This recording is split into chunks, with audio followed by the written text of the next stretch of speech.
Boa noite a todos. Boa noite. Que Jesus nos abençoe. Assim seja. Estamos aí com mais uma lição, para o nosso aprendizado, para a nossa reflexão. Estamos trazendo hoje o tema A Grande Lição.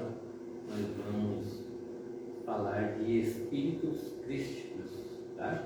Incluindo aí, lógico, Jesus, nosso governador. Então nós vamos falar dos Cristos divinos, tá? Nós vamos imaginar aí o universo. Cada mundo, qualquer que ele seja, tem por protetor e governador um Espírito, um Cristo de Deus, cuja perfeição se perde na noite das eternidades, infalível, tendo-lhe presidido a formação, se acha encarregado do seu desenvolvimento e do seu progresso. Então foge da nossa imaginação falar em números, de planetas no universo. Foge da nossa pobre imaginação. Esse mundo para nós, uma infinidade de mundos. E cada mundo não está aí sem uma governança. Foi criado para ter um governador. A cada planeta tem o seu governador, seu trabalhador de Deus, que cria então o planeta pela vontade de Deus, dele sendo Jesus Cristo, e se tornando então o governador. As missões desses Cristos de Deus são relativas, conforme ao grau e ao desenvolvimento do planeta. Dos mundos ingratos, como é o nosso planeta, cheio de ingratidão, eles pregam o amor. O que Jesus pregou aqui? O amor. Aos mundos mais elevados, levam as grandes descobertas, as ciências e as artes, sempre de acordo com as capacidades e as necessidades do planeta, cuja direção escapa. Então, cada planeta tem aí o seu governador. E o governador espírito crístico, ele vai governar esse mundo, esse planeta, de acordo com o desenvolvimento intelectual e moral do planeta ao qual está dirigindo. Nem mais, nem menos. Seria errado se, por exemplo, numa sala de aula, numa aula de matemática aí, o professor começasse a dar aula de matemática, ou de português, qualquer outra coisa aí, mas falando em francês. Ninguém entenderia nada. Então, cada planeta, o seu governador crístico, ele irá trazer então as coisas do momento em que os espíritos que estão ali habitando vão entender perfeitamente aquilo que é o objetivo para atingir o planeta. Nós vamos lá no livro A Caminho da Luz, do Espírito Emmanuel, que ele fala sobre a criação então, do nosso planeta. Então ele fala que a comunidade de seres angélicos e perfeitos, da qual é Jesus, apenas já se reuniu nas proximidades da Terra por 2 vezes. A primeira foi quando da formação do planeta, e a segunda, quando se decidia a vinda do Senhor à face da Terra.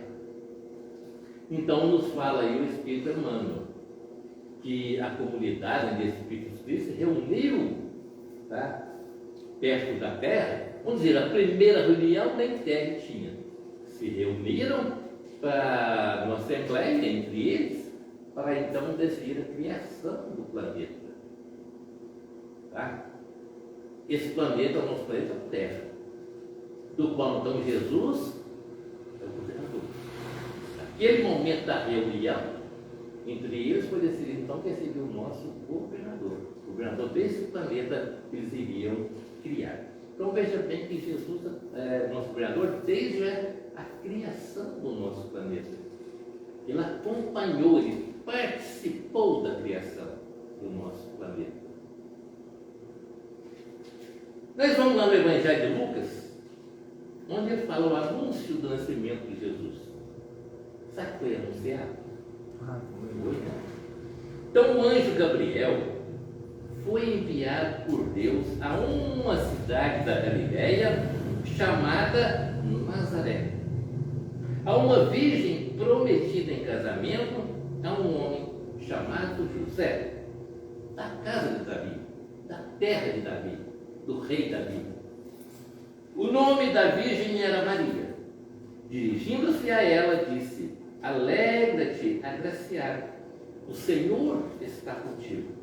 Eis que conceberás no ventre e darás à luz um filho, a quem chamarás pelo nome de Jesus.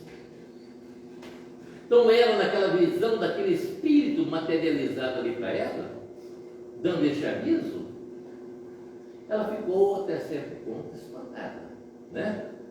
Mas eu não tive contato com homem algum. Como assim que eu vou engravidar? E eles ainda falam: lembra-te de Isabel, sua prima, estéril, idosa, está grávida de 6 meses. Seria João Batista. Então, para Deus, nada é impossível. Ele falando para ela: para Deus, nada é impossível. O Espírito Santo descerá até vós, e você conceberá esse filho, o qual dará o nome de Jesus. E ele usou também para Jesus desse nascimento. Aí vem então o nascimento de Jesus.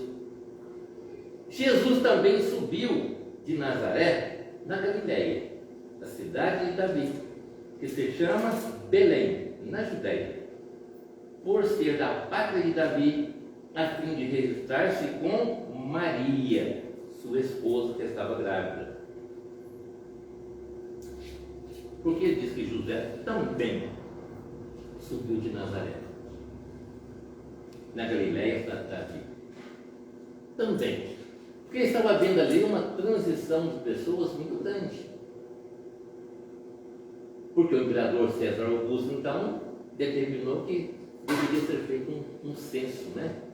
Um balanceamento, um balanço dos habitantes da terra, aquela região onde era habitado. E que deveria ser feito cada um na sua cidade. Como José era de Belém, terra de Davi, então lá ele foi com Maria, tá?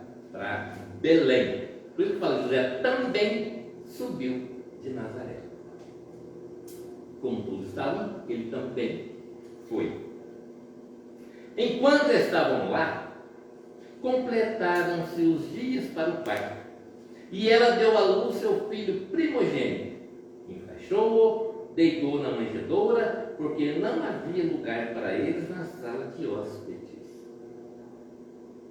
Ou seja, conforme cada cidade estava cheia de pessoas, né, devido ao censo, chegando lá então já não havia mais vaga na hospedaria, hotel, uma pensão, né, local onde se hospeda. Não havia mais vaga, tá? O dono da hospedaria, onde eles procuraram, olha, infelizmente, né, não tem mais vaga. Aí eles então ficaram lá onde ficam os animais. Há um coxo onde coloca a ração para os animais, chamado manjedoura. Então lá Maria deu a luz, tá? E a criancinha então, recém-nascida, ali, naquele coxo, né?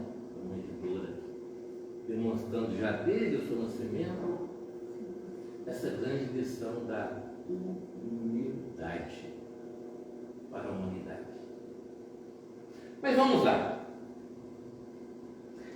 Emmanuel nos fala então que a manjedoura assinalava o ponto inicial da lição salvadora do Cristo, como a dizer que a humildade representa a chave de todas as virtudes. A humildade, a chave de todas as virtudes. Então é aquela demonstração, tá? Os hebreus, judeus, eles, conforme já anunciado pelos profetas, que viria o Messias para salvá-los daquele sofrimento, do domínio romano, e eles então esperavam que viria esse Salvador, tá? De uma família nobre, né? Que viria, ocuparia um trono, dominaria o exército, iria então comandar um grande exército onde a custa de baioneta, de lutas sangrentas, ele venceria então o domínio romano. E eles passariam de dominados a dominadores. Mas não foi isso que aconteceu, né? O Salvador veio já demonstrando que humildade.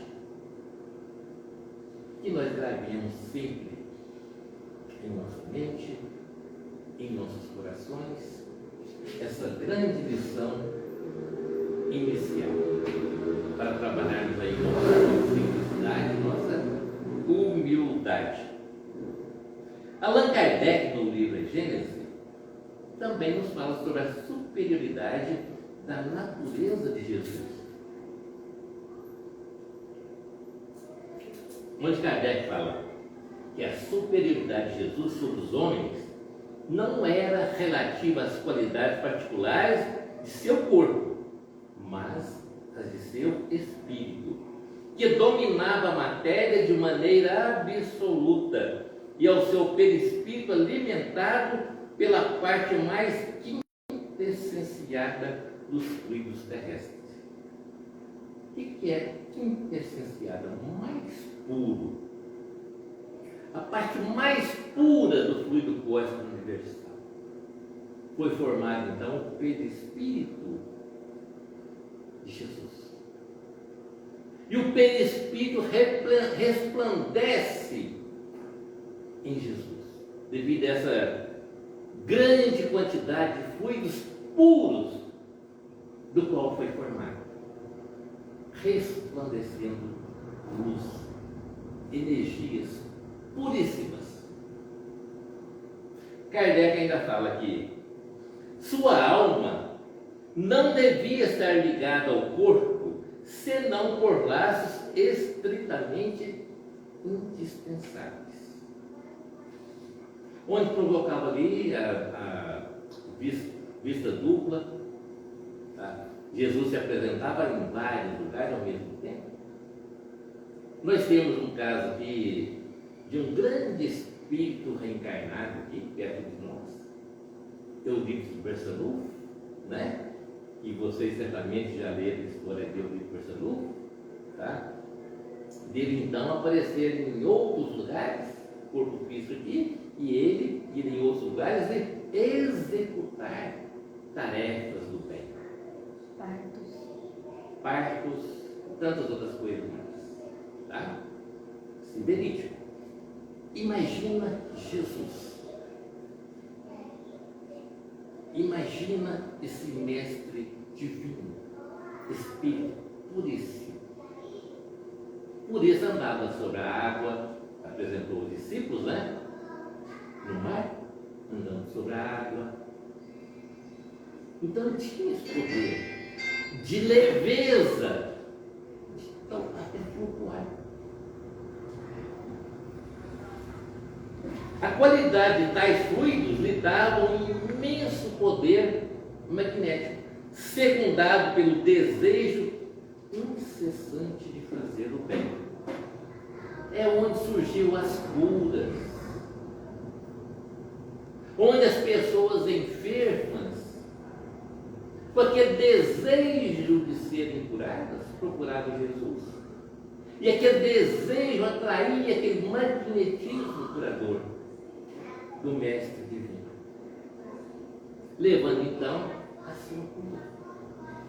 Por isso Jesus sempre falava: a sua fé te curou.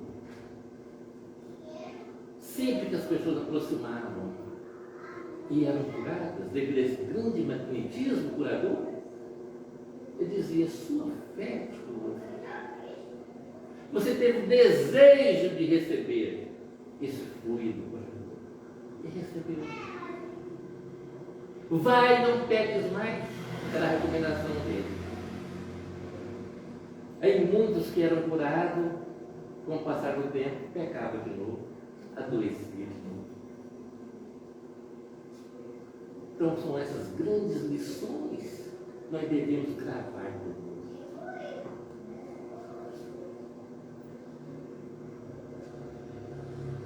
O Espírito Emmanuel nos fala sobre essa grande lição. O mundo era um imenso rebanho desgarrado. Cada povo fazia da religião uma nova fonte de vaidade. Mas o Cristo vinha trazer ao mundo os fundamentos eternos da verdade e do amor. Até hoje, naquela região, tem a separação de religiões, cada um querendo ser o dono da verdade. Imagina naquela época. Hoje a gente vê nos noticiários, né, essa grande divisão no Oriente Médio ali, tá? Essa divisão religiosa, cada um querendo ser o dono da verdade, da razão. Eu imagino naquela época o quanto que era pior.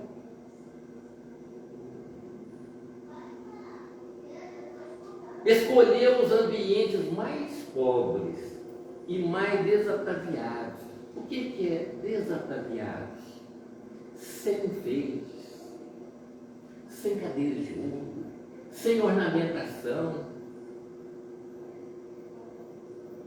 para viver a intensidade de suas lições sublimes, mostrando aos homens que a verdade dispensa o cenário suntuoso. Para falar a verdade, para demonstrar a verdade, pode ser simples. Tão simples, a gente ser simples. Então são essas grandes lições que o Mestre deixou para nós, para fazer a nossa reforma íntima. Que nós achamos que estamos agindo certo, mas na verdade o caminho é outro. A verdade é outra.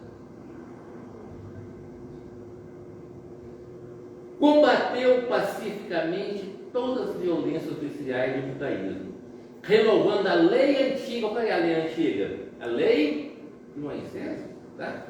Com a doutrina do esclarecimento, da tolerância e do perdão. Toda a lição que Jesus falava: ouviste o que foi dito aos antigos, eu, porém, vos digo. Mestre, devemos ou não pagar o tributo a César? E ele, com tanta sabedoria, com essa grande lição, de quem que é essa foto, essa moeda? De César. Dai a César o que é de César. Para quem fica nervoso, para quem fica arretado? Não é isso? A irritação, a raiva, o ódio, é veneno que nos corrói. Então são essas grandes lições que o Mestre traz para nós, combatendo pacificamente todas as violências. Por que violências oficiais do judaísmo? Oficiais. Porque na época a lei permitia o quê? Olho por olho, Olho por olho, dente por dente. dente por dente. Se eu levasse um chute na canela, eu tinha o direito de dar outro chute na canela da pessoa. Isso era a lei antiga. E Jesus vem dizendo: amai os vossos inimigos, fazei o bem aos vossos inimigos.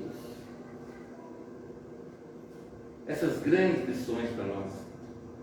espalhou as mais claras visões da vida imortal, ensinando às criaturas terrestres que existe algo superior às pátrias, às bandeiras, ao sangue e às leis humanas. Ensinando sobre a imortalidade da alma, que tem coisa muito superior a tudo aquilo que nós vivemos aqui apegados. Convidou João, Pedro e Tiago para orar com ele no Monte Tabor. Chegando lá, ele, fazendo a sua mentalização, ele resplandeceu. Seu perispírito puríssimo resplandeceu, suas vestes se tornando brancas como neve. Ao seu lado, Moisés e Elias, que já haviam desencarnados há séculos, milênios, mas eram profetas que eles respeitavam.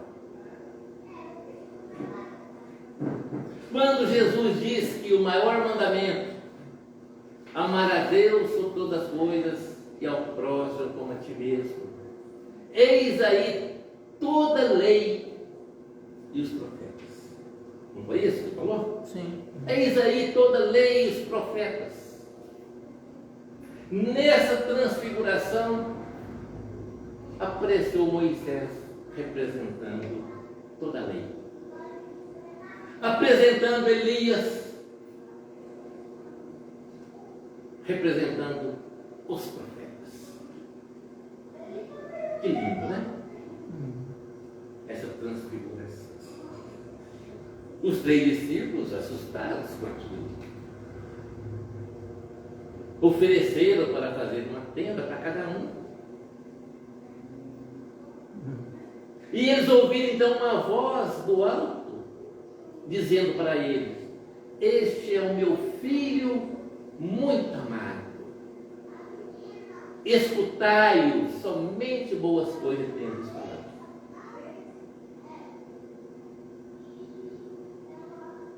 São grandes lições para nós, que nós devemos guardar conosco, gravar conosco.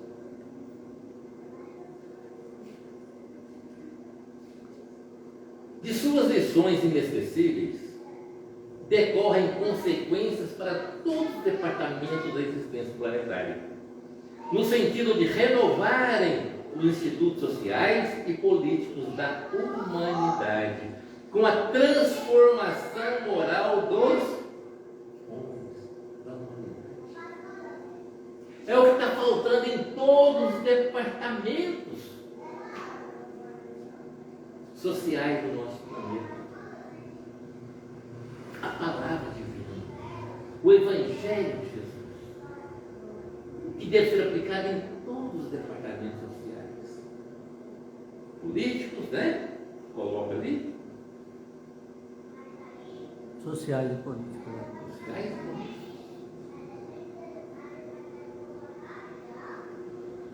E a propagação do cristianismo? Como é que foi? Doutrina alguma alcançara no mundo semelhante posição em face da preferência das massas. É que o Divino Mestre selara com exemplos as palavras de suas lições imorredoras. Qual a melhor metodologia de ensino? Exemplo. Exemplo. É o que ele aplicou. Falava e exemplificava. Com isso, então, a sua doutrina estava propagando.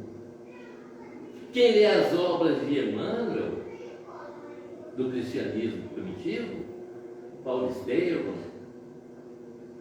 50 anos depois, a Cristo, renúncia,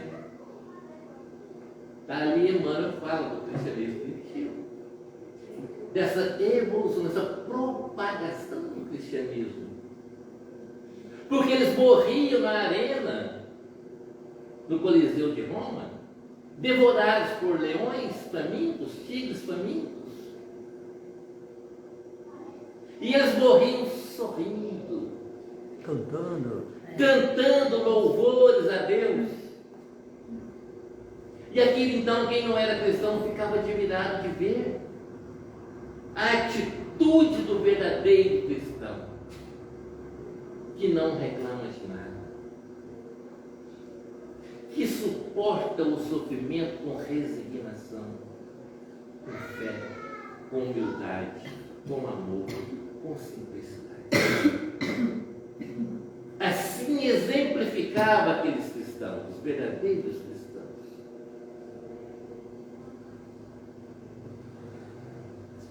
É a evolução do cristianismo. A vinda do Cristo ao cenáculo escuro do planeta, trazendo a mensagem luminosa da verdade e do amor, assinalar o período da maioridade espiritual da humanidade. Então, quando Cristo se materializou para a humanidade, é porque era o momento, segundo Emmanuel, houve aquela reunião de Cristo com outros espíritos divinos, crístico, para a sua decisão de se materializar para a humanidade, assessorado por uma pleiade de espíritos superiores. Mas essa evolução do cristianismo, até o ano 315 da era cristã, já começaram a aceitar o cristianismo. Foi necessário aí cerca de 380 anos para o imperador romano decretar: cristianismo pode ser uma religião. Aproximadamente no ano 380 foi isso. Mas como que está o mundo? Como que está essa evolução do cristianismo de lá para cá? Tem evoluído? Tem, né? É lógico que tem. Não deviam desanimar, é lógico.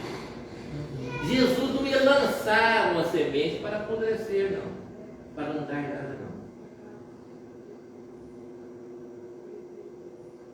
A bondade do Mestre fez-se florescer cidades valorosas e progressistas, países cultos e fartos, onde as almas decaídas encontrassem todos os elementos de edificação e aprimoramento. Brasil, coração do mundo, pátria do Evangelho. O livro ali do irmão G, do Humberto Campos, do Chico Xavier.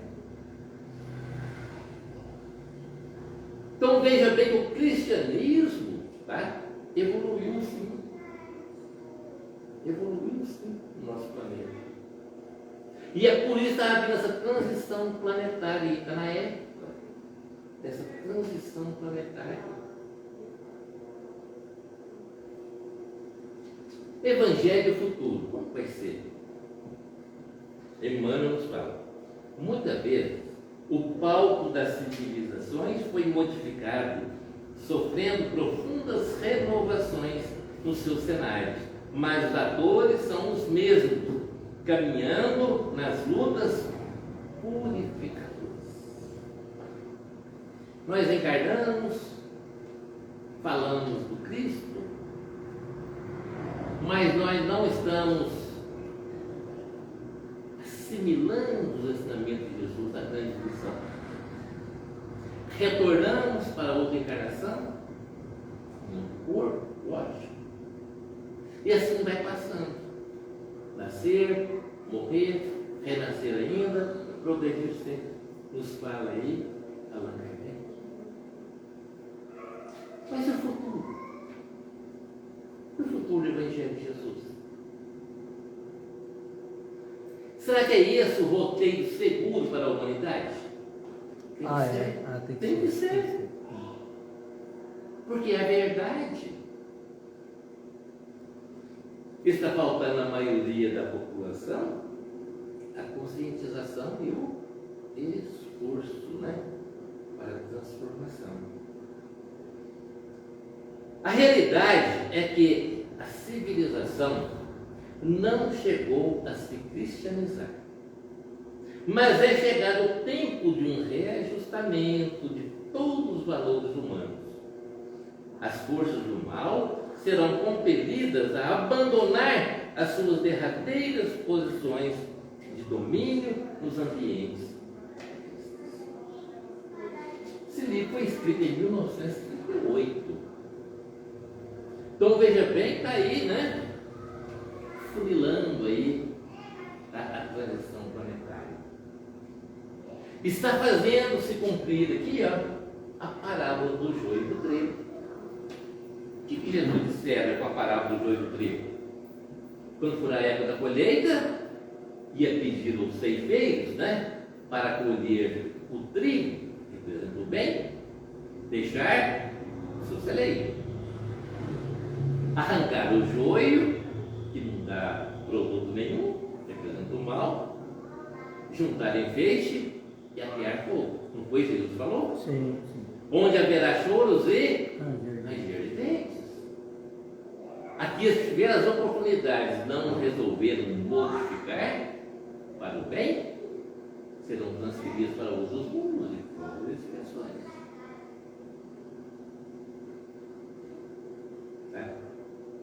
Tem um livro do Jerônimo Mendonça, já ouviram falar do Jerônimo Mendonça? Ah, sim. O gigante deitado.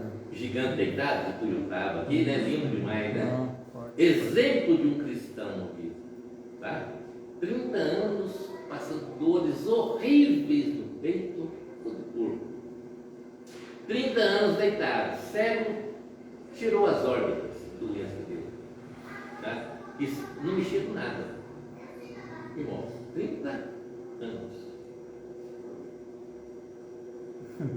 Sorridente, alegre, agradecendo a Deus, né, por aquela provação, aquela expiação, tendo força para suportar. Tá? Tem 2 livros dele já, como espírito. Um ele fala quando ele estava no mundo espiritual, logo que ele desencarnou, recebendo tratamento. E o segundo saiu agora tem uns 4 meses, onde ele fala que ele foi visitar, convidado para fazer uma visita, numa colônia lunar. Até então não havia estudado nada a respeito disso não. Ele foi convidado a ir numa colônia lunar, perto da Lua. Tá? Então ele narra que quando ele estava subindo com seus benfeitores, afastando da terra, dessa energia pesada, foi se sentindo mais leve, chegando nessa colônia, com aparência de presídio. Né? Por que aparência de presídio? É um presídio. Porque para lá estão sendo levados, aqueles espíritos não vão mais reencarnar. Já desperdiçaram todas as suas oportunidades da reencarnação. Não renovaram, continuam contrários às leis de Deus, praticando o mal, então não terão mais oportunidade. Tá? Gastaram toda a herança e não querem voltar para casa ainda, né? É o joio. É o joio. Estão sendo retirados das trevas, chefiando trevas, tá? Estão sendo levados para lá, para essa colônia, certamente tem outras colônias também, lógico. Mas Jerônimo nos fala dessa, tá? Então lá ele pode visitar os pavilhões, onde estão aqueles espíritos rebeldes. Ali eles recebem uma orientação para o tratamento e são levados para outros mundos de provas e expiações. É juntar o joio em feixe e atear fogo. É juntar essa turminha, leva para outro mundo de provas e expiações, onde está começando provas e expiações, como foi o planeta Terra no início. Quando vieram para cá, os habitantes de Capela com esse mesmo processo. E não quiseram se redimir no sistema Capela, vieram para cá. Então assim está acontecendo também com os habitantes do nosso planeta Terra. É isso que o Emmanuel coloca para nós aqui. Muito bem claro. Que façamos uma reflexão. O que estamos fazendo da nossa reencarnação? O que estamos fazendo das oportunidades oferecidas para nós? Allan Kardec nos fala sobre os sinais dos tempos. A humanidade realizou até hoje incontestáveis progressos. Resta-lhes ainda um imenso progresso a realizar. É o de fazer reinar entre eles a caridade, a fraternidade e a solidariedade para assegurar o bem-estar moral. Em 1800, tanto Kardec colocou isso no livro Gênesis. Progresso intelectual avança muito mais que o progresso moral. Não avança? Sim. Muito mais. A cada dia tem uma nova invenção, uma coisa assim, agora a inteligência artificial, vai por aí afora, vai tanta coisa, e o homem ali buscando as coisas materiais. E vai esquecendo então o moral. Teriam que estar andando juntos, né? O intelectual e o moral. Ou o moral até na frente. Se fosse caminhando juntos, né? Até seria bom. Mas percebe que o intelectual está bem na frente. Então olha a colocação de Allan Kardec, que a humanidade realizou até hoje incontestável progresso. Em 1860. 57, alguma por aí, né? 57, não lembro ao certo. Então veja bem, resta-lhes ainda um imenso progresso a realizar. É o de fazer reinar entre eles a caridade, a fraternidade, a solidariedade para assegurar o bem-estar moral. Então falta muito ainda para nós. Caminhamos bastante já. Dessa época para cá, caminhamos bastante, mas a caminhada ainda é longa. Estamos nessa plena transição planetária que ainda observa.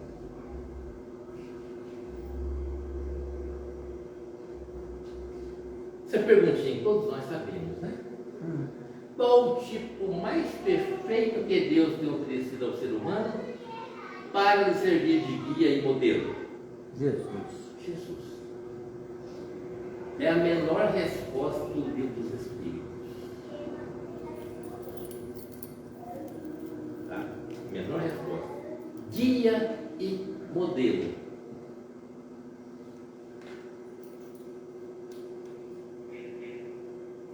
Emmanuel nos fala: o enviado de Deus, o tutor amoroso e sábio, veio abrir caminhos novos e estabelecer a luta salvadora para que os homens reconheçam a condição de eternidade que lhes é própria.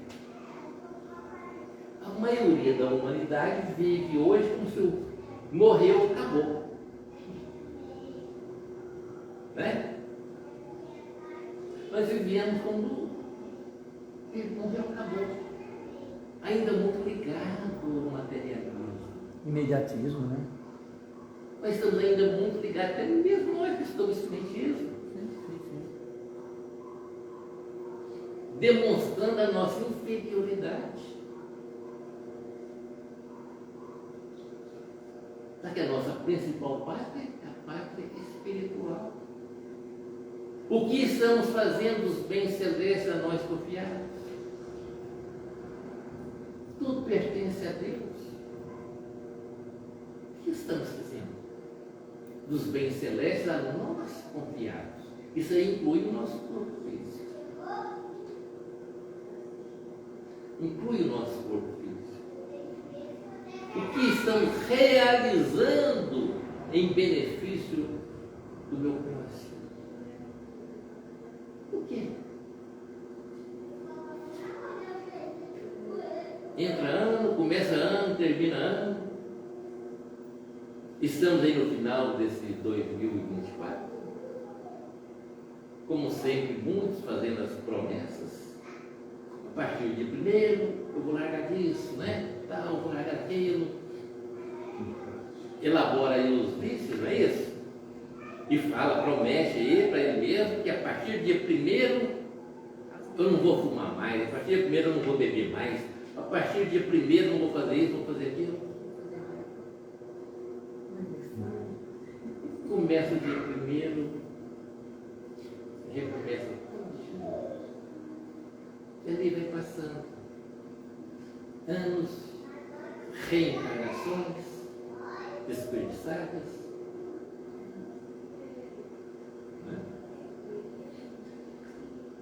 A obra do Evangelho, Bittencourt Sampaio, nos fala: convencei-vos de que a atualidade necessita do esforço comum de todos, à sombra da bandeira da tolerância e da unificação, para que se dissemine a lição do Evangelho em todo o planeta.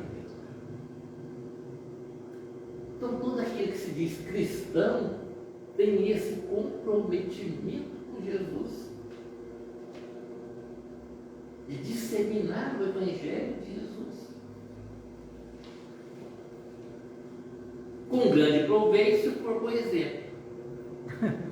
É o que eu pensei. Se Não é precisa, use exemplos. Com grande proveito, se for bom exemplo.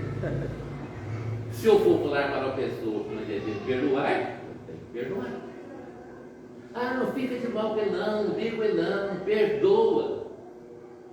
Se eu der esse conselho para alguém, eu tenho que demonstrar que eu sei perdoar, que eu não guardo mágoa de ninguém, que eu não tenho raiva, que eu não tenho sentimento de vingança. Aí eu tenho o direito de falar para a pessoa. É isso? Fique calmo, fique tranquilo, não apavora não. Mantenha mais equilibrado, para que esse nervosismo? Eu tenho que ser calmo. Eu tenho que manter equilíbrio. Não só naquele momento que eu estou aconselhando, eu tenho que trabalhar essas virtudes. Ah, mas fulano de tal é muito arrogante, prepotente, orgulhoso. Se eu falar isso, eu tenho que ser humilde. E eu sendo humilde, eu não vou falar isso para o outro. Viu a diferença? Para demonstrar que eu sou humilde, eu não vou destacar isso para o outro. Porque senão eu não sou humilde. Correto? Correto. Antes dos cérebros, faz-se mister, iluminar-se os corações. Antes ali da teoria, tá? Iluminar os nossos corações, os nossos sentimentos.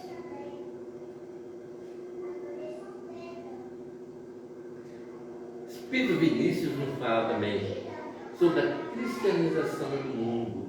O mundo precisa ser cristianizado, no legítimo sentido desta expressão. Em tal importa a solução de todos os seus problemas. Temos problema? Bastante. Temos? Temos. Muito? Muito considerável, né? Para aliviar tem que fazer o quê? Cristianizar, né? Cristianizar. Cristianizar. Não foi assim que viveu Chico Xavier? Nós citamos aqui Jerônimo Mendonça. São exemplos para nós. Como se vê, o cristianismo é a doutrina que se interessa diretamente pelo bem coletivo, pelas necessidades do povo, não individualizado.